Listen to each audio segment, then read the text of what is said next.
We are winding down this year's Torah portions. Devarim is coming up in 1 week, but for now we have a double parsha Matot Masei, a sort of bridge between the first 4 books of Torah and the final one, which is more of an abridged edition of all the events that have transpired from the Exodus to this point.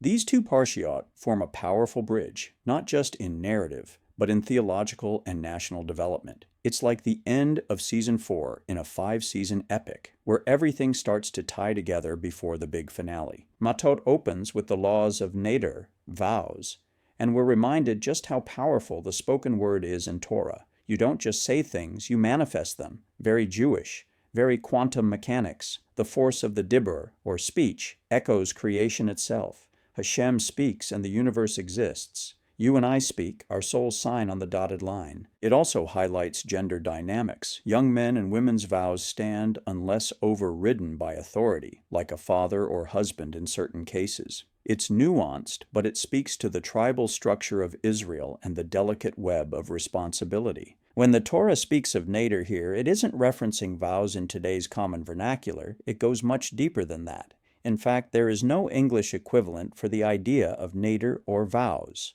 For the English speaker, the best word available is vows, but the essence of the word means so much more here in these verses of Torah.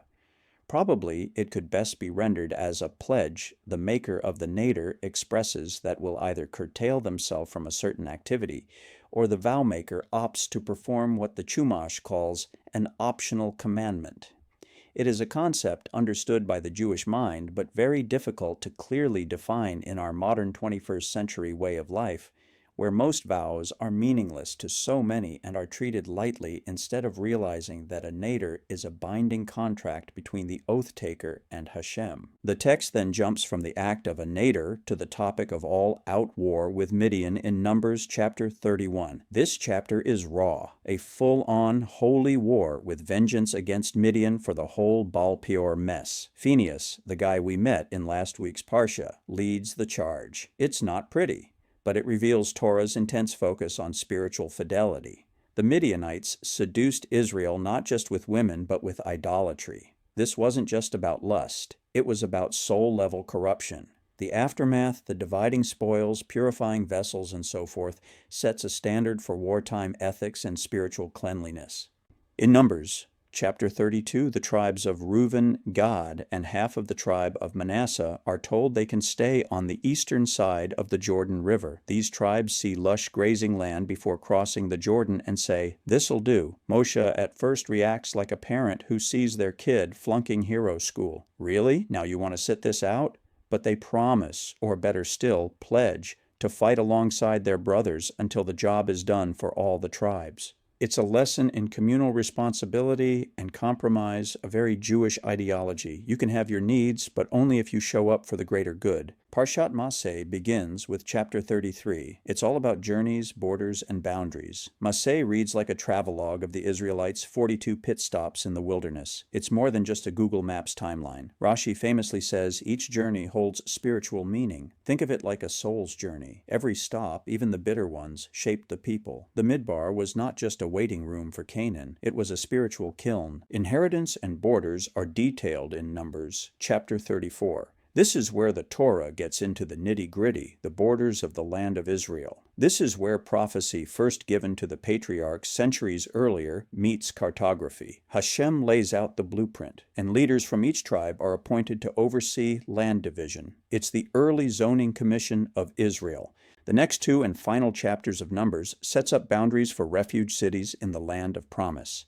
6 cities of refuge are set up for accidental killers, not to be confused with America's left-wing political sanctuary cities. These towns of refuge are designed to be a safe haven and distinguishes between murder and manslaughter, recognizing intent matters. But the killer must stay in the city until the death of the high priest. Why?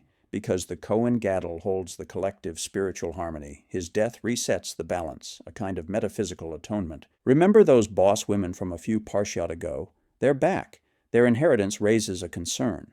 Will the tribal land pass to other tribes through marriage? So the Torah adds a provision. They marry within their tribe to preserve borders. Again, flexibility with fidelity.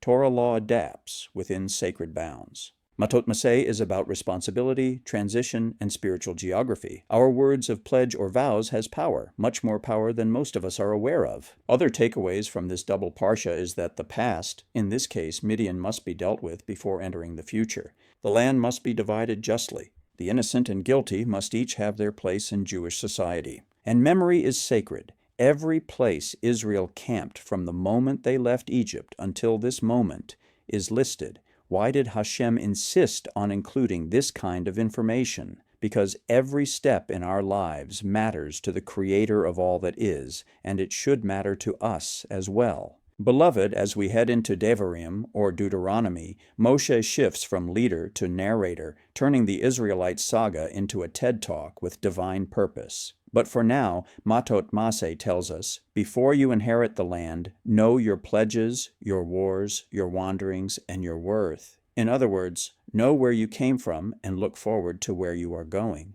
Before I sign off this episode of Shmu's Views, never forget we're almost at the Promised Land, and the Torah is taking us there one brilliant insight at a time.